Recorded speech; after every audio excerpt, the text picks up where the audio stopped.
ಟಕಾಟೋಶಿ ಮಿನಾಮಿಯಾ Japan ಕ್ಯೋಟೋದಲ್ಲಿ ಕಲೆ ಅಭ್ಯಾಸ ಮಾಡ್ತಿರೋ ಒಬ್ಬ ಕಾಲೇಜ್ ಸ್ಟೂಡೆಂಟ್ ಆಗಿದ್ದಾನೆ. 2016ರ ಫೆಬ್ರವರಿ 15ರ ಒಂದು ಬೆಳಿಗ್ಗೆ ಕ್ಯಾಂಪಸ್ಗೆ ಟ್ರೈನ್ನಲ್ಲಿ ಹೋಗ್ತಿರುವಾಗ ಅವನಿಗೆ ತನ್ನದೇ ವಯಸ್ಸಿನ ಒಬ್ಬ ಸುಂದರ ಹುಡುಗಿಯ ಮೇಲೆ ಮೊದಲ ನೋಟದಲ್ಲೇ ಪ್ರೀತಿಯಾಗುತ್ತೆ. ಅವಳನ್ನ ಅವನು ಮುಂಚೆ ನೋಡಿರಲಿಲ್ಲ. ಹೀಗೆ ದಿಢೀರ್ ಅಂತ ಪ್ರೀತಿ ಆಗಿದ್ದಕ್ಕೆ ಟಕಾಟೋಶಿಗೆ ಗೊಂದಲ ಆಗುತ್ತೆ. ಅವಳು ಬೇರೆ ಸ್ಟೇಷನ್ನಲ್ಲಿ ಇಳಿದ ಮೇಲೆ ಈ ಭಾವನೆ ಹೋಗುತ್ತೆ ಅಂತ ಅವನು ಅಂದ್ಕೊಳ್ತಾನೆ. ಆದ್ರೆ ಟ್ರೈನ್ ಒಂದೊಂದೇ ಸ್ಟೇಷನ್ ದಾಟುತ್ತಿದ್ದಂತೆ ಟಕಾಟೋಶಿಗೆ ಆತಂಕ ಜಾಸ್ತಿ ಆಗುತ್ತೆ. ಅವನಿಗೆ ಭಯ ಆಗುತ್ತೆ.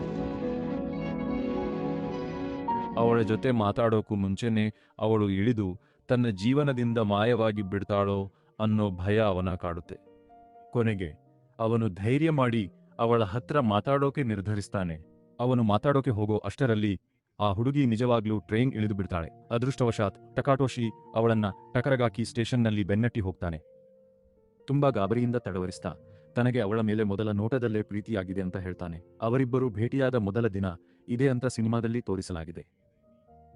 ಅದಾದ್ಮೇಲೆ ಟಕಾಟೋಶಿ ಅವಳ ನಂಬರ್ ಕೇಳ್ತಾನೆ.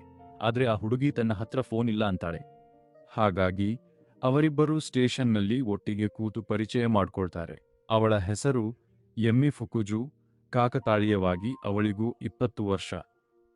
ಮಾತಾಡ್ತಾ ಟಕಾಟೋಶಿ ಪತ್ರಿಕೆಗೆ ವ್ಯಂಗ್ಯಚಿತ್ರ ಬಿಡಿಸೋ ತನ್ನ ಪಾರ್ಟ್ ಟೈಮ್ ಕೆಲಸದ ಬಗ್ಗೆ ಅವಳಿಗೆ ಹೇಳ್ತಾನೆ. ಎಮ್ಮಿ ತಾನು ಹೇರ್ ಡ್ರೆಸ್ಸಿಂಗ್ ಕಲಿಯೋಕೆ ಸ್ಕೂಲ್ಗೆ ಹೋಗ್ತಿರೋದಾಗಿ ಹೇಳ್ತಾಳೆ. ಆಮೇಲೆ ಅವಳು ಅವನನ್ನ ಯಾಕೆ ಪ್ರೀತಿಸ್ತೀಯ ಅಂತ ಕೇಳ್ತಾಳೆ. ಟಕಾಟೋಶಿ ಒಂದು ಕ್ಷಣ ಸುಮ್ಮನಾಗ್ತಾನೆ. ಅದನ್ನ ವಿವರಿಸೋಕೆ ಅವನಿಗೆ ಆಗೋದಿಲ್ಲ. ಅವನಿಗೆ ಗೊತ್ತಿರೋದು ಇಷ್ಟೇ, ಎಮ್ಮಿ ತನಗೆ ಸರಿಯಾದ ಜೋಡಿ ಅನ್ನೋ ಒಂದು ಭಾವನೆ ಅವನಲ್ಲಿದೆ. ಅವರಿಬ್ಬರೂ ಅಪರಿಚಿತರಾಗಿರೋದ್ರಿಂದ ತಾನು ವಿಚಿತ್ರವಾಗಿ ಕಂಡೇನೋ ಅನ್ನೋ ಭಯದಲ್ಲಿ ಟಕಾಟೋಶಿ ಕ್ಷಮೆ ಕೇಳ್ತಾನೆ. ಆದ್ರೆ ಎಮ್ಮಿ ನಗ್ತಾಳೆ. ಯಾಕಂದ್ರೆ ಅವನು ಪ್ರಾಮಾಣಿಕ ಅಂತ ಅವಳಿಗೆ ಗೊತ್ತಾಗುತ್ತೆ. ಹಾಗೂ ಅವನು ಕೆಟ್ಟವನಲ್ಲ ಅಂತಾನು ಅನ್ಸುತ್ತೆ. ಅಷ್ಟರಲ್ಲೇ ಅವಳು ಕಾಯ್ತಿದ್ದ ಟ್ರೈನ್ ಬರುತ್ತೆ. ಅವಳು ಅಲ್ಲಿ ಟ್ರೈನ್ ಬದಲಾಯಿಸಬೇಕಿತ್ತು. ನಾವು ಮತ್ತೆ ಭೇಟಿಯಾಗ್ತೀವ ಅಂತ ಟಕಾಟೋಶಿ ಕೇಳ್ತಾನೆ. ಆದ್ರೆ ಎಮ್ಮಿ ಅಳೋಕೆ ಶುರು ಮಾಡ್ತಾಳೆ. ಏನೋ ಬೇಸರದ ವಿಷಯ ನೆನಪಾಯ್ತು ಅಂತಾಳೆ. ಆಮೇಲೆ ನಾಳೆ ಮತ್ತೆ ಸಿಗೋಣ ಅಂತ ಮಾತು ಕೊಡ್ತಾರೆ. ಅದಾದ ಮೇಲೆ ಎಮ್ಮಿ ರೈಲು ಹತ್ತಿ ಹೊರಡ್ತಾಳೆ. ಹೀಗೆ ಟಕಾಟೋಶಿ ಮತ್ತು ಎಮ್ಮಿ ಅವರ ಮೊದಲ ಭೇಟಿ ಮುಕ್ತಾಯವಾಗುತ್ತೆ. ಅದು ಕೇವಲ ಆರಂಭವಾಗಿತ್ತು. ಇದು ನನ್ನ ನಾಳೆ, ನಿನ್ನ ನಿನ್ನೆ. ಕ್ಯಾಂಪಸ್ಗೆ ಬಂದ ಮೇಲೆ ಟಕಾಟೋಶಿ ತನ್ನ ಗೆಳೆಯ ಸೋಯಿಚಿ ಉಯೆಯಾಮ ಹತ್ರ ನಡೆದಿದ್ದನ್ನೆಲ್ಲ ಹೇಳ್ತಾನೆ. ಸೋಯಿಚಿ ಯಾವಾಗಲೂ ಪ್ರೀತಿಯ ಸಲಹೆ ಕೊಡೋ ಗೆಳೆಯ. ಎಮ್ಮಿನ ಸಂಪರ್ಕಿಸೋಕೆ ದಾರಿ ಇಲ್ಲದ ಕಾರಣ ಅವಳನ್ನ ಮತ್ತೆ ನೋಡೋಕೆ ಆಗಲ್ವೇನೋ ಅಂತ ಟಕಾಟೋಶಿ ಚಿಂತೆ ಮಾಡ್ತಾನೆ. ಆದ್ರೆ ಸೋಯಿಚಿ ಧೈರ್ಯ ಹೇಳ್ತಾನೆ. ಎಮ್ಮಿಗೆ ನಿಜವಾಗಿಯೂ ಆಸಕ್ತಿ ಇದ್ರೆ ಅವಳೇ ಅವನ ಕ್ಯಾಂಪಸ್ಗೆ ಬರೋ ದಾರಿ ಹುಡುಕ್ತಾರೆ ಅಂತ ಹೇಳ್ತಾನೆ. ಮರುದಿನ ಟಕಾಟೋಶಿ ಅದೇ ಸಮಯಕ್ಕೆ ಎಮ್ಮಿನ ಮತ್ತೆ ನೋಡೋ ಆಸೆಯಿಂದ ರೈಲು ಹತ್ತುತ್ತಾನೆ. ಆದ್ರೆ ಅವಳು ಎಲ್ಲಿಯೂ ಕಾಣಿಸಲ್ಲ. ಅವನು ನಿರಾಸೆಗೊಂಡು ಬಹುಶಃ ಅವಳನ್ನ ಮತ್ತೆ ಭೇಟಿಯಾಗೋಕೆ ಆಗಲ್ವೇನೋ ಅಂತ ನಿಧಾನವಾಗಿ ಒಪ್ಪಿಕೊಳ್ಳೋಕೆ ಶುರು ಮಾಡ್ತಾನೆ. ಅದೇ ಬೇಸರದಲ್ಲಿ ಅವನು ತನ್ನ ಅಸೈನ್ಮೆಂಟ್ ಆದ ಜಿರಾಫೆ ಚಿತ್ರ ಬಿಡಿಸೋಕೆ ಹತ್ತಿರದ ಝೂಗೆ ಹೋಗ್ತಾನೆ. ಸ್ವಲ್ಪ ಹೊತ್ತಿನ ನಂತರ ಅನಿರೀಕ್ಷಿತವಾಗಿ ಏನೋ ಆಗುತ್ತೆ. ಎಮ್ಮಿ ಬಂದು ಅವನನ್ನ ಮಾತನಾಡಿಸ್ತಾಳೆ. ಅವನು ತನ್ನ ಚಿತ್ರವನ್ನ ಝೂನಲ್ಲಿ ಪೂರ್ತಿ ಮಾಡ್ತೀನಿ ಅಂದಿದ್ದನ್ನ ನೆನಪಿಸ್ತಾಳೆ. ಅದನ್ನ ಕೇಳಿ ಟಕಾಟೋಶಿ ಗೊಂದಲಕ್ಕೀಡಾಗ್ತಾನೆ. ಅವನಿಗೆ ನೆನಪಿರುವ ಹಾಗೆ ಅವನು ಅವಳನ್ನ ಮತ್ತೆ ಭೇಟಿ ಮಾಡೋಕೆ ಮಾತ್ರ ಕೇಳಿದ್ದ. ಆದ್ರೆ ಜಾಗದ ಬಗ್ಗೆ ಎಲ್ಲೂ ಹೇಳಿರಲಿಲ್ಲ. ಆಮೇಲೆ ಎಮ್ಮಿ ಇನ್ನೂ ವಿಚಿತ್ರವಾದ ವಿಷಯವನ್ನ ಹೇಳ್ತಾಳೆ. ಅವಳು ಅವನ ಕ್ಯಾಂಪಸ್ಗೆ ಯಾವತ್ತೂ ಹೋಗದೇ ಇದ್ರು ಮತ್ತೆ ಆ ಡ್ರಾಯಿಂಗ್ ಇನ್ನೂ ಸಬ್ಮಿಟ್ ಆಗದೇ ಇದ್ರೂ ಕೂಡ ಅವನ ಕ್ಲಾಸ್ ರೂಮ್ನಲ್ಲಿ ಅವನ ಡ್ರಾಯಿಂಗ್ ಇರೋದನ್ನ ನೋಡಿದ್ದೀನಿ ಅಂತ ಅವಳು ಹೇಳ್ತಾಳೆ. ಆ ದಿನ ಅವರ ಎರಡನೇ ಭೇಟಿಯಾಗುತ್ತೆ. ಅದಾದ ಮೇಲೆ ಎಮ್ಮಿ ಅವನನ್ನ ಅವನಿಗೆ ತುಂಬಾ ಇಷ್ಟವಾದ ಜಾಗಕ್ಕೆ, ಅಂದ್ರೆ ಟಕಗಾಕಿ ಕೆರೆಯ ಹತ್ತಿರ ಇರೋ ಒಂದು ಚಿಕ್ಕ ಲಾಡ್ಜ್ಗೆ ಕರ್ಕೊಂಡು ಹೋಗ್ತಾಳೆ. ಆ ಜಾಗ ತನಗೆ ತುಂಬಾ ಮುಖ್ಯ ಅಂತ ಟಕಟೋಶಿ ವಿವರಿಸ್ತಾನೆ.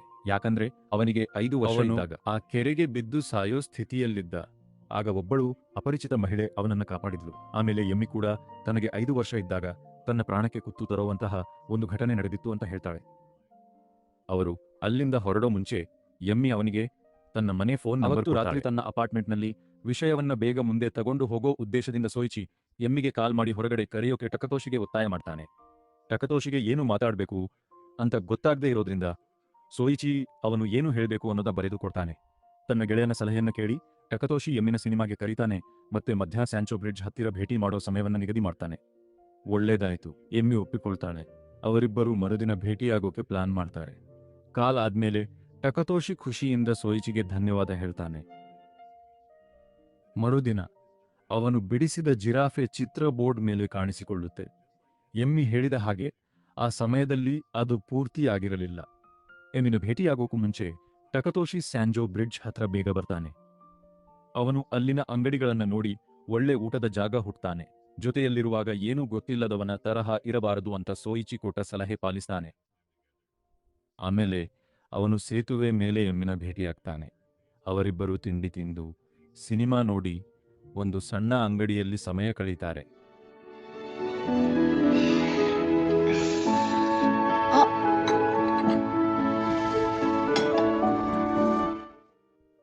ಅವರಿಗೆ ಮುದ್ದಾದ ಪೊಮೆರೇನಿಯನ್ ನಾಯಿ ಸಿಗುತ್ತೆ.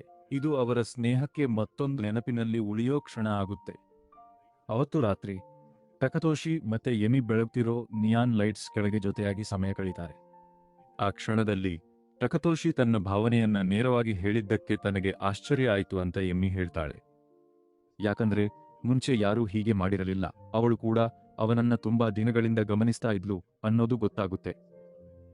ಇದರಿಂದ ಧೈರ್ಯ ಬಂದ ಟಕತೋಶಿ ಕೊನೆಗೂ ತನ್ನ ಪ್ರೀತಿಯನ್ನ ಸರಿಯಾಗಿ ವ್ಯಕ್ತಪಡಿಸ್ತಾನೆ. ಅಲ್ಲಿಂದ ಅವರಿಬ್ಬರೂ ಅಧಿಕೃತವಾಗಿ ಪ್ರೇಮಿಗಳಾಗ್ತಾರೆ. ಮರುದಿನ ಟಕತೋಶಿ ಹೊಸ ಅಪಾರ್ಟ್ಮೆಂಟ್ಗೆ ಶಿಫ್ಟ್ ಆಗೋಕೆ ಎಮ್ಮಿ ಸಹಾಯ ಮಾಡ್ತಾಳೆ. ಆ ಸಮಯದಲ್ಲಿ ಸೋಯಿಚಿಗೆ ಅವರ ಕೆಲವು ಸ್ನೇಹಿತರ ಪರಿಚಯ ಆಗುತ್ತೆ. ಸಾಮಾನು ಜೋಡಿಸುವಾಗ ಎಮ್ಮಿಗೆ ಒಂದು ನಿಗೂಢವಾದ ಪೆಟ್ಟಿಗೆ ಸಿಗುತ್ತೆ. ಟಕತೋಶಿ ಚಿಕ್ಕವನಿದ್ದಾಗ ಅವನ ಪ್ರಾಣ ಉಳಿಸಿದ ಒಬ್ಬ ಮಹಿಳೆ ಈ ಪೆಟ್ಟಿಗೆಯನ್ನು ಕೊಟ್ಟಿದ್ರು ಅಂತ ಅವನು ವಿವರಿಸ್ತಾನೆ. ಅದನ್ನ ಜೋಪಾನವಾಗಿ ಇಟ್ಟುಕೋ ಅಂದಕ್ಕೆ ಅವನು ಅದನ್ನ ತೆರೆದಿರೋದಿಲ್ಲ. ಆ ರಾತ್ರಿ ಎಲ್ಲ ಮುಗಿದ ಮೇಲೆ ಟಕತೋಶಿ ಅವಳನ್ನ ಸ್ಟೇಷನ್ಗೆ ಬಿಡ್ತಾನೆ. ಹೋಗೋ ದಾರಿಯಲ್ಲಿ ಅವಳು ಮತ್ತೆ ಅಳ್ತಾಳೆ. ಅಲ್ಲಿಂದ ಅವರಿಬ್ಬರೂ ಪ್ರತಿದಿನ ಭೇಟಿಯಾಗ್ತಾರೆ. ಎಮ್ಮಿ ಅವನ ಮನೆಯಲ್ಲಿ ಅಡುಗೆ ಮಾಡ್ತಾಳೆ. ಮಾಂಸದ ಅಡುಗೆಗೆ ಚಾಕೊಲೇಟ್ನ ಮಸಾಲೆಯಾಗಿ ಬಳಸ್ತಾರೆ. ವಿಚಿತ್ರ ಅಂದ್ರೆ ಟಕತೋಶಿ ಆ ರೆಸಿಪಿ ಬಗ್ಗೆ ಹೇಳಿದ್ದ ಅಂತ ಅವಳು ಹೇಳ್ತಾಳೆ, ಆದ್ರೆ ಅವನು ಹೇಳಿರೋದಿಲ್ಲ. ಎಮ್ಮಿಗೆ ಸಿಕ್ಸ್ತ್ ಸೆನ್ಸ್ ಇರಬೇಕು ಅಂತ ಟಕತೋಶಿ ತಮಾಷೆ ಮಾಡ್ತಾನೆ. ಸಮಯ ಕಳೆದಂತೆ ಅವರು ಜೊತೆಯಾಗಿ 15 ದಿನ ಪೂರೈಸ್ತಾರೆ. ಹೇರ್ ಡ್ರೆಸ್ಸಿಂಗ್ ಓದುತ್ತಿರೋ ಎಮಿ ಅವನ ಅಪಾರ್ಟ್ಮೆಂಟ್ನಲ್ಲೇ ಅವನಿಗೆ ಹೇರ್ ಕಟ್ ಮಾಡ್ತಾಳೆ. ಆ ರಾತ್ರಿ ಅವರಿಬ್ಬರೂ ಜೊತೆಯಾಗಿ ಸಿನಿಮಾ ನೋಡ್ತಾರೆ ಮತ್ತು ಇನ್ನಷ್ಟು ಹತ್ತಿರವಾಗ್ತಾರೆ.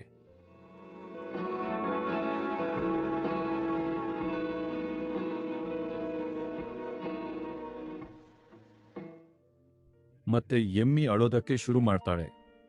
ಅವಳನ್ನ ಮನೆಗೆ ಬಿಟ್ಟು ಬಂದ ಮೇಲೆ ಎಮ್ಮಿ ತನ್ನ ಡೈರಿನ ಮರೆತು ಬಿಟ್ಟು ಬಂದಿರೋದನ್ನ ಟಕಟೋಶಿ ನೋಡ್ತಾನೆ. ಕುತೂಹಲದಿಂದ ಅವನು ಅದನ್ನ ತೆರೆದಾಗ ಅಲ್ಲಿ ಏನೋ ವಿಚಿತ್ರವಾಗಿರೋದು ಅವನಿಗೆ ಕಾಣಿಸುತ್ತೆ. ಅದರಲ್ಲಿರೋ ವಿಷಯಗಳನ್ನ, ದಿನಾಂಕಗಳನ್ನ ಹಿಂದೆ ಹಾಕಿ ಉಲ್ಟಾ ಬರೆಯಲಾಗಿತ್ತು. ಎಮಿ ಅವರ ಒಟ್ಟಿಗೆ ಕಳೆದ ಸಮಯವನ್ನ ಮಾರ್ಚ್ 16ರಿಂದ ಶುರು ಮಾಡಿ ಹಿಂದಕ್ಕೆ ಬರೆದಿದ್ಲು. ಉದಾಹರಣೆಗೆ ಮಾರ್ಚ್ 14ರಂದು ನಡೆದ ಅವರ 3ನೇ ಭೇಟಿ ಅಂತ ಅವಳು ಬರೆದಿರೋದು ನಿಜವಾಗ್ಲೂ ಅವರ 78ನೇ ಭೇಟಿ. ಅವನಿಗೆ ಇನ್ನೂ ಮಾರ್ಚ್ 1 ಆದ್ರೂ ಕೂಡ ಅವನ ದೃಷ್ಟಿಯಲ್ಲಿ ಅವರಿಬ್ಬರು ಜೊತೆಯಾಗಿ ಕೇವಲ 15 ದಿನಗಳಷ್ಟೇ ಆಗಿತ್ತು. ಸ್ವಲ್ಪ ಸಮಯದ ನಂತರ ಎಮ್ಮಿ ಅವನಿಗೆ ಪಬ್ಲಿಕ್ ಫೋನ್ನಿಂದ ಕಾಲ್ ಮಾಡಿ ತಾನು ಮುಚ್ಚಿಟ್ಟಿರೋ ಎಲ್ಲವನ್ನ ಕೊನೆಗೂ ವಿವರಿಸ್ತೀನಿ ಅಂತ ಹೇಳ್ತಾಳೆ. ಮರುದಿನ ಬೆಳಿಗ್ಗೆ 6 ಗಂಟೆಗೆ ತನ್ನನ್ನ ಕ್ಲಾಸ್ ರೂಮ್ನಲ್ಲಿ ಭೇಟಿ ಮಾಡೋಕೆ ಹೇಳ್ತಾಳೆ. ಹಾಗೇನೆ ಅವನು ಚಿಕ್ಕವನಿದ್ದಾಗ ಸಿಕ್ಕಿದ್ದ ಆ ಪೆಟ್ಟಿಗೆಯನ್ನ ತರೋಕು ಹೇಳ್ತಾಳೆ. ಅವಳು ಹೇಳಿದ ವಿಷಯಗಳಿಂದ ಟಕಟೋಶಿ ಗೊಂದಲಕ್ಕೊಳಗಾಗ್ತಾನೆ. ಆಮೇಲೆ ಗಡಿಯಾರದಲ್ಲಿ ಮಧ್ಯರಾತ್ರಿ 12 ಗಂಟೆಯಾಗಿ ದಿನ ಬದಲಾದಂತೆ ಎಮಿ ಇದ್ದಕ್ಕಿದ್ದಂತೆ ಫೋನ್ನಿಂದ ಮಾಯವಾಗ್ತಾಳೆ. ಮರುದಿನ ಬೆಳಿಗ್ಗೆ ಟಕಟೋಶಿ ಎಮಿನ ಭೇಟಿಯಾಗ್ತಾನೆ ಮತ್ತು ಅವಳು ಕೊನೆಗೂ ಸತ್ಯವನ್ನ ಹೇಳ್ತಾಳೆ. ಅವಳು ತಾನು ಒಂದು ಸಮಾಂತರ ಲೋಕದಿಂದ ಬಂದಿರೋದಾಗಿ ಹೇಳ್ತಾಳೆ. ಅಲ್ಲಿ ಸಮಯ ಉಲ್ಟಾ ಅಂದ್ರೆ ಹಿಂದಕ್ಕೆ ಹೋಗುತ್ತೆ. ಸರಳವಾಗಿ ಹೇಳ್ಬೇಕಂದ್ರೆ ಟಕಟೋಶಿನ ನಾಳೆ ಅನ್ನೋದು ಎಮಿಗೆ ನಿನ್ನೆ ಆಗಿರುತ್ತೆ. ಅದಕ್ಕೆ ಹಿಂದಿನ ರಾತ್ರಿ ಫೋನ್ನಲ್ಲಿ ಮಾತಾಡ್ತಿರುವಾಗ ಅವಳು ಇದ್ದಕ್ಕಿದ್ದಂತೆ ಮಾಯವಾಗಿದ್ದು. ಟಕಟೋಶಿ ಸಮಯದ ಜೊತೆ ಮುಂದೆ ಸಾಗ್ತಾ ಇದ್ರೆ ಆಮಿ ಆಗಲೇ ಹಿಂದಿನ ದಿನಕ್ಕೆ ಹೋಗಿದ್ಲು. ಅವನ ಜೀವನದಲ್ಲಿ ಇನ್ನೂ ನಡೆಯದೇ ಇರೋ ವಿಷಯಗಳು ಅವಳಿಗೆ ಹೇಗೆ ಗೊತ್ತಿತ್ತು ಅನ್ನೋದಕ್ಕೂ ಇದು ಉತ್ತರ ಕೊಡುತ್ತೆ. ಅವನು ಬಿಡಿಸಿದ ಜಿರಾಫೆ ಚಿತ್ರದಿಂದ ಹಿಡಿದು ಅವನ ಮನೆಯ ಚಾಕೊಲೇಟ್ ರೆಸಿಪಿವರೆಗೆ ಅವನು ಏನನ್ನೂ ಹೇಳಿದ್ರು ಕೂಡ ಎಮ್ಮಿ ಹತ್ರನೇ ಇರುತ್ತೆ. ಟಕಟೋಶಿ ಅದನ್ನ ತೆರೆದಾಗ ಅವನ ಬಾಲ್ಯದಲ್ಲಿ ಆ ಪೆಟ್ಟಿಗೆ ಕೊಟ್ಟ ವ್ಯಕ್ತಿಯ ಜೊತೆಗಿರೋ ಅವನ ಮತ್ತು ಅವನ ಪೋಷಕರ ಫೋಟೋ ಸಿಗುತ್ತೆ. ಆ ಪೆಟ್ಟಿಗೆ ಕೊಟ್ಟ ವ್ಯಕ್ತಿ ಬೇರೆ ಯಾರೂ ಅಲ್ಲ, ಅವಳು ಎಮಿ. ಅವರು 5 ವರ್ಷಕ್ಕೊಮ್ಮೆ ಕೇವಲ 30 ದಿನಗಳ ಕಾಲ ಮಾತ್ರ ಭೇಟಿಯಾಗೋಕೆ ಸಾಧ್ಯ ಅಂತ ಅವಳು ಹೇಳ್ತಾಳೆ. ಆ ಅಲ್ಪ ಅವಧಿಯಲ್ಲಿ ಮಾತ್ರ ಅವರ 2 ಪ್ರಪಂಚಗಳು ಸಂಧಿಸುತ್ತವೆ. ಇದನ್ನೆಲ್ಲ ಕೇಳಿ ಟಕಟೋಶಿ ಮುಖವಿಸ್ಮಿತನಾಗ್ತಾನೆ. ಅವರಿಬ್ಬರು ಯಾವತ್ತೂ ಜೊತೆಯಾಗಿ ಇರೋಕೆ ಸಾಧ್ಯವಿಲ್ಲ ಅನ್ನೋದನ್ನ ಅರಿತ ಎಮ್ಮಿ ನಂತರ ಇನ್ನೂ ಆಶ್ಚರ್ಯಕರವಾದ ವಿಷಯವನ್ನ ಹೇಳ್ತಾಳೆ. ಅವಳಿಗೆ ಟಕಟೋಶಿ ಬಗ್ಗೆ ಮತ್ತು ಅವರ ಜೀವನದಲ್ಲಿ ನಡೆಯೋ ಘಟನೆಗಳ ಬಗ್ಗೆ ಮೊದಲೇ ಗೊತ್ತಿರುತ್ತೆ. ಯಾಕಂದ್ರೆ ಅವಳಿಗೆ 15 ವರ್ಷ ಇದ್ದಾಗ 25 ವರ್ಷದ ಟಕಟೋಶಿಯಿಂದ ಒಂದು ಡೈರಿ ಸಿಕ್ಕಿರುತ್ತೆ. ಆ ಡೈರಿನಲ್ಲಿ ಅವರ ಇಡೀ ಸಂಬಂಧದ ದಾಖಲೆ ಇದೆ. ಎಮ್ಮಿ ದೃಷ್ಟಿಯಲ್ಲಿ ಅವಳು ತನ್ನದೇ ಆದ ಪ್ರಪಂಚದಲ್ಲಿ ಸಾಮಾನ್ಯ ಜೀವನವನ್ನ ನಡೆಸ್ತಿದ್ದಾಳೆ. ಆದರೆ ಪ್ರತಿ 5 ವರ್ಷಕ್ಕೊಮ್ಮೆ ಅವರ ಪ್ರಪಂಚಗಳು ಸಂಧಿಸಿದಾಗ ಸಮಯವು ವಿಭಿನ್ನವಾಗಿ ಹರಿಯೋದನ್ನ ಅವಳು ಗಮನಿಸ್ತಾಳೆ. ಅವಳಿಗೆ ಟಕಟೋಶಿ ವಯಸ್ಸು ಕಡಿಮೆಯಾದಂತೆ ಕಂಡರೆ ಅವನಿಗೆ ಅವಳು ಭೂತಕಾಲದ ಕಡೆಗೆ ಹೋಗ್ತಿರೋ ಹಾಗೆ ಕಾಣಿಸ್ತಾಳೆ. ಒಂದು ಸಂದರ್ಭದಲ್ಲಿ ಅವರು ಮೊದಲೇ ನೋಡಿದ್ದ ಅದೇ ನಾಯಿಯನ್ನ ಕಾಣ್ತಾರೆ. ಟಕಟೋಶಿಗೆ ಅದು ಅವನ ಭೂತಕಾಲದ ಪರಿಚಿತ ದೃಶ್ಯ. ಆದರೆ ಎಮ್ಮಿಗೆ ಅದು ಮೊದಲ ಬಾರಿ ನೋಡ್ತಿರೋ ದೃಶ್ಯ.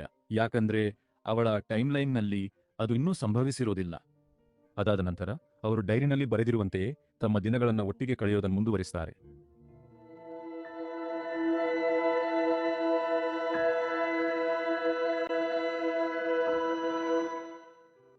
ಆದರೆ ಟಕಟೋಶಿಗೆ ಇದೆಲ್ಲವೂ ಕಲ್ಪನೆಯಂತೆ ಅನಿಸೋಕೆ ಶುರುವಾಗುತ್ತೆ. ಅಂದ್ರೆ ಬರೆದಿರೋ ಕಥೆಯನ್ನ ತಾನು ಅಭಿನಯಿಸ್ತಿರೋ ಹಾಗೆ ಅನ್ಸುತ್ತೆ. ತಾನು ಪ್ರೀತಿಸೋ ವ್ಯಕ್ತಿಯ ಜೊತೆಗಿನ ಕ್ಷಣಗಳನ್ನ ಅವನಿಗೆ ನಿಜವಾಗಿಯೂ ಆನಂದಿಸೋಕೆ ಆಗ್ತಿರೋದಿಲ್ಲ. ಅದೇ ಸಮಯದಲ್ಲಿ ಅವನ ಮುಂದೆ ನಿಂತಿರೋ ಎಮ್ಮಿಗೆ ಅವರು ಮೊದಲು ಕಳೆದ ಸಂತೋಷದ ಕ್ಷಣಗಳು ನೆನಪಿರೋದಿಲ್ಲ. ಇದು ಪರಿಸ್ಥಿತಿಯನ್ನ ಇನ್ನೂ ನೋವುಂಟು ಮಾಡೋ ತರಹ ಮಾಡುತ್ತೆ. ಕೊನೆಗೆ ಟಕಟೋಶಿ ದೂರ ಹೋಗೋಕೆ ನಿರ್ಧರಿಸ್ತಾನೆ. ಯಾಕಂದ್ರೆ ಅವನ ಈಗಿನ ಭಾವನೆಗಳು ಕೂಡ ಈಗಾಗಲೇ ಡೈರಿಯಲ್ಲಿ ದಾಖಲಾಗಿವೆ ಅಂತ ಅವನಿಗೆ ಅನ್ಸುತ್ತೆ. ಅದೇ ರಾತ್ರಿ ಆಮೇಲೆ ಬಟ್ಟೆ ಒಗೆಯುವಾಗ ಟಕಟೋಶಿ ಬೇಸರದಲ್ಲಿ ಇರೋದನ್ನ ಸೋಯಿಚಿ ಗಮನಿಸ್ತಾನೆ. ಏನೇ ಆಗಿದ್ರು ಎಮಿ ಜೊತೆಗಿನ ಸಂಬಂಧವನ್ನ ಸರಿಪಡಿಸಿಕೊಳ್ಳೋಕೆ ಅವನು ಟಕಟೋಶಿಗೆ ಧೈರ್ಯ ತುಂಬುತ್ತಾನೆ. ಕ್ಷಮೆ ಕೇಳೋಕೆ ಮತ್ತೆ ಅವಳ ಪರಿಸ್ಥಿತಿಯನ್ನ ಅರ್ಥ ಮಾಡಿಕೊಳ್ಳೋಕೆ ಅವನಿಗೆ ಇನ್ನೂ ಅವಕಾಶ ಇದೆ ಅಂತ ಅವನು ನೆನಪಿಸ್ತಾನೆ. ಆಗಲೇ ಟಕಟೋಶಿಗೆ ಒಂದು ಮುಖ್ಯವಾದ ವಿಷಯ ನೆನಪಾಗುತ್ತೆ. ಅವರ ಸಂಬಂಧದ ಆರಂಭದ ದಿನಗಳಲ್ಲಿ ಅವರಿಬ್ಬರು ಜೊತೆಯಾಗಿ ಸಮಯ ಕಳೆದಾಗಲೆಲ್ಲ ಎಮಿ ಯಾವಾಗಲೂ ಅಳ್ತಿದ್ಲು. ಆಗ ಅವನಿಗೆ ಅದು ಯಾಕೆ ಅಂತ ಅರ್ಥ ಆಗ್ತಿರ್ಲಿಲ್ಲ. ಆದರೆ ಅವು ಅವನ ಜೊತೆಗಿನ ಎಮಿಯ ಕೊನೆಯ ದಿನಗಳಾಗಿದ್ವು ಅಂತ ಅವನಿಗೆ ಈಗ ಅರ್ಥ ಆಗ್ತಿದೆ. ಆದ್ರೆ ಅವನಿಗೆ ಮಾತ್ರ ಅವು ಕೇವಲ ಆರಂಭದ ದಿನಗಳಾಗಿದ್ವು. ತಪ್ಪಿತಸ್ಥ ಭಾವನೆಯಿಂದ ಎಮಿ ತನ್ನ ನೋವನ್ನೆಲ್ಲ ಮನಸ್ಸಲ್ಲೇ ಇಟ್ಕೊಂಡು ನಗುನಗುತ್ತಾ ಹೇಗೆ ತನ್ನ ಜೊತೆಗಿದ್ಲು ಅನ್ನೋದನ್ನ ಟಕಟೋಶಿ ಈಗ ಅರಿತುಕೊಳ್ತಾನೆ. ಅವನು ಬೇಗನೆ ತನ್ನ ಅಪಾರ್ಟ್ಮೆಂಟ್ಗೆ ವಾಪಸ್ ಹೋಗಿ ಬೆಳಗಿನ ಜಾವ 1 ಗಂಟೆಗೆ ಅವಳಿಗೆ ಕಾಲ್ ಮಾಡ್ತಾನೆ. ಆ ಸಮಯದಲ್ಲಿ ಅವಳಿಗೆ ಇನ್ನೂ ಅವರ ಜಗಳದ ಅನುಭವ ಆಗಿರೋದಿಲ್ಲ ಮತ್ತು ಅವಳ ಭವಿಷ್ಯದಲ್ಲಿ ಅವರಿಬ್ಬರ ನಡುವೆ ಜಗಳ ಆಗುತ್ತೆ ಅಂತ ಹೇಳ್ತಾನೆ. ಹಾಗಿದ್ರು ಅವರ ಸಂಬಂಧ ಎಷ್ಟೇ ನೋವಿನಿಂದ ಕೂಡಿದ್ರು ತಾನು ಅವಳನ್ನು ನಿಜವಾಗ್ಲೂ ಪ್ರೀತಿಸೋದ್ರಿಂದ ಅವಳ ಜೊತೆಗಿರೋದನ್ನೇ ಆರಿಸಿಕೊಳ್ತೀನಿ ಅಂತ ಅವನು ಒಪ್ಪಿಕೊಳ್ತಾನೆ. ಮರುದಿನ ಟಕಟೋಶಿನ ದೃಷ್ಟಿಕೋನದಲ್ಲಿ ಅದು 21ನೇ ದಿನ. ಆದ್ರೆ ಎಮ್ಮಿಗೆ ಅದು ಕೇವಲ 8ನೇ ದಿನ ಆಗಿರುತ್ತೆ. ಅವಳು ರೈಲಿನಿಂದ ಇಳಿಯುತ್ತಿದ್ದಂತೆ ಟಕಟೋಶಿ ಅವಳನ್ನ ಅಪ್ಪಿಕೊಂಡು ಅವಳ ಭವಿಷ್ಯದ ಬಗ್ಗೆ ಹೇಳ್ತಾನೆ. ಮುಂದಿನ ದಿನಗಳಲ್ಲಿ ಅವಳು ತುಂಬಾ ಅಳ್ತಾಳೆ ಅಂತ ಅವನು ಹೇಳ್ತಾನೆ. ಯಾಕಂದ್ರೆ ಅವು ಅವನ ಜೊತೆಗಿನ ಅವಳ ಕೊನೆಯ ಕ್ಷಣಗಳು. ಅವನು ಅವಳನ್ನ ಗುರುತಿಸದೇ ಇರೋ ದಿನ ಬರೋವರೆಗೂ. ಆಮೇಲೆ ಎಮಿ ತನ್ನ ಬಾಲ್ಯದ ಕಥೆ ಹೇಳ್ತಾಳೆ. 5 ವರ್ಷದವಳಿದ್ದಾಗ ಒಂದು ಹಬ್ಬದಲ್ಲಿ ಅವಳು ಬೆಂಕಿಗೆ ಸಿಲುಕಿದ್ಲು.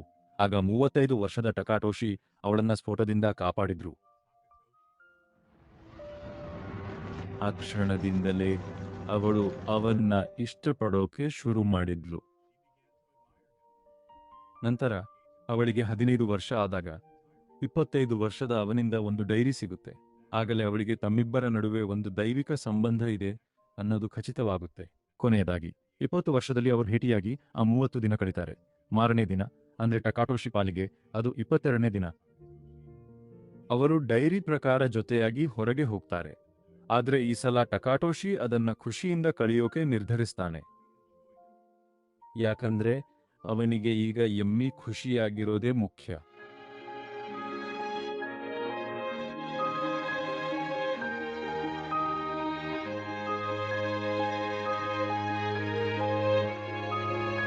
ಒಮ್ಮೆ ಅವನು ಅವಳನ್ನ ಸ್ನೇಹಿತರ ಜೊತೆ ಪಾರ್ಟಿಗೆ ಕರ್ಕೊಂಡು ಹೋಗ್ತಾನೆ. ಆದ್ರೆ ಬರೋ ದಾರಿಯಲ್ಲಿ ಟಕಟೋಶಿ ಒಂದು ಕಠಿಣ ನಿರ್ಧಾರ ತಗೊಳ್ತಾನೆ.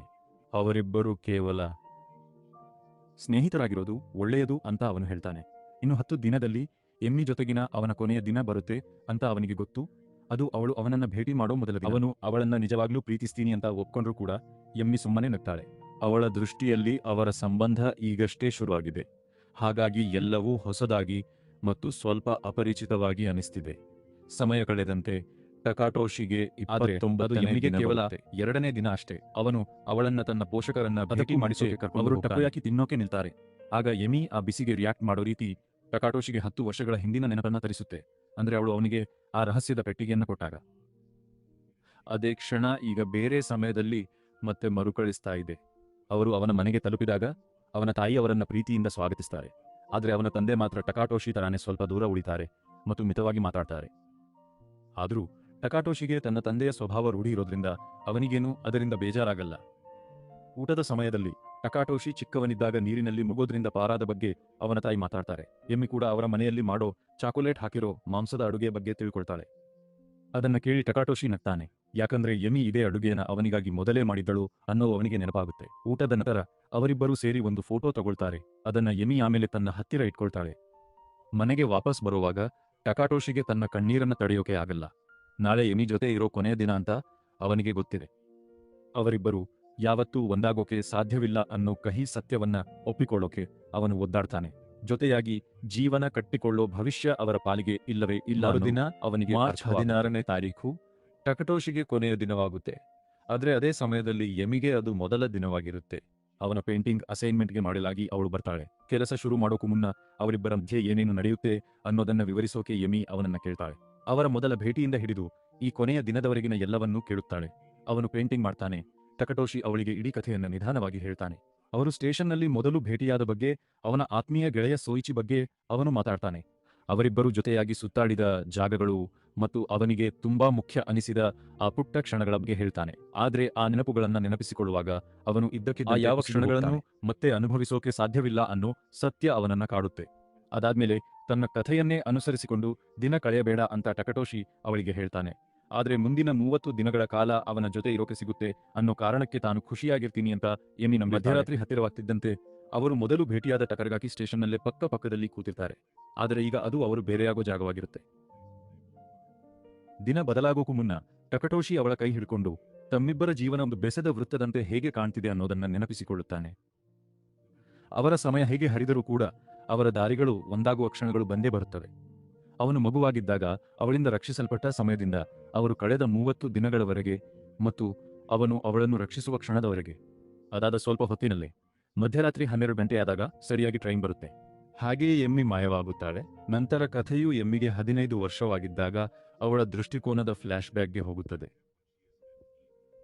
ಆಗ ಟಕಾಟೋಶಿ ಅವಳ ಹತ್ತಿರ ಬಂದು ತನಗೆ 20 ವರ್ಷವಾಗಿದ್ದಾಗ ಬಿಡಿಸಿದ ಚಿತ್ರವೊಂದನ್ನು ಅವಳಿಗೆ 20 ವರ್ಷ ತುಂಬಿದಾಗ ಅವನನ್ನು ಭೇಟಿಯಾಗಬಹುದು ಎಂದು ಅವಳು ಮನಸ್ಸಿನಾಳದಲ್ಲಿ ಆಶಿಸುತ್ತಾಳೆ. ನಂತರ ಸಿನಿಮಾ ಅವರ ಪ್ರಯಾಣವನ್ನು ಎಮ್ಮಿಯ ಕಡೆಯಿಂದ ತೋರಿಸುತ್ತಾ ಅವರ ಸಮಯವನ್ನು ಮತ್ತೊಮ್ಮೆ ವಿವರಿಸುತ್ತದೆ. ಸ್ಟುಡಿಯೋದ ಭೇಟಿಯಿಂದ ಹಿಡಿದು ಅವನ ಪೋಷಕರನ್ನು ನೋಡಲು ಹೋದದ್ದರವರೆಗೆ ಮತ್ತು ಕೂದಲು ಕತ್ತರಿಸುವುದು ಹಾಗೂ ಅಡುಗೆ ಮಾಡುವಂತಹ ಕ್ಷಣಗಳವರೆಗೆ. ದಿನಗಳು ಕಳೆದಂತೆ ಎಮ್ಮಿ ಭಾವುಕಳಾಗುತ್ತಾಳೆ. ಯಾಕಂದ್ರೆ ಇದೆಲ್ಲವೂ ಕೊನೆಗೆ ಟಕರಗಾಕಿ ಸ್ಟೇಷನ್ನ ಆ ಕ್ಷಣಕ್ಕೆ ದಾರಿ ಮಾಡಿಕೊಡುತ್ತೆ ಅಂತ ಅವಳಿಗೆ ಗೊತ್ತು. ಟಕಾಟೋಶಿ ಮೂಲ ಬಾರಿಗೆ ಅವಳ ಹತ್ತಿರ ಬಂದು ಪ್ರೀತಿ ಹೇಳಿಕೊಂಡಾಗ ಕಥೆಯು ಟಕಾಟೋಶಿನ ದೃಷ್ಟಿಕೋನಕ್ಕೆ ಮರಳುತ್ತದೆ. ಅವನು ಜಾತ್ರೆಯಲ್ಲಿ ಚಿಕ್ಕ ಮಗುವಾಗಿದ್ದ ಎಮ್ಮಿನ ಭೇಟಿಯಾಗೋದನ್ನ ಇಲ್ಲಿ ತೋರಿಸಲಾಗಿದೆ. ಇದು ಮೊದಲಿನ ಅದೇ ದೃಶ್ಯದೊಂದಿಗೆ ಮುಕ್ತಾಯವಾಗುತ್ತೆ. ಟಕಾಟೋಶಿ ರೈಲಿನಲ್ಲಿ ಎಮ್ಮಿನ ನೋಡಿ ನಾವು ಮತ್ತೆ ಭೇಟಿಯಾಗ್ತೀವಾ ಅಂತ ಯೋಚಿಸ್ತಾನಲ್ಲ, ಅಲ್ಲಿಗೆ.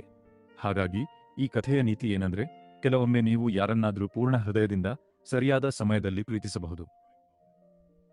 ಆದ್ರೆ ನಿಮ್ಮ ಸಮಯ ಒಂದಾಗದೇ ಇರೋದ್ರಿಂದ ಅವರನ್ನ ಶಾಶ್ವತವಾಗಿ ಕಳೆದುಕೊಳ್ಳಬೇಕಾಗುತ್ತೆ.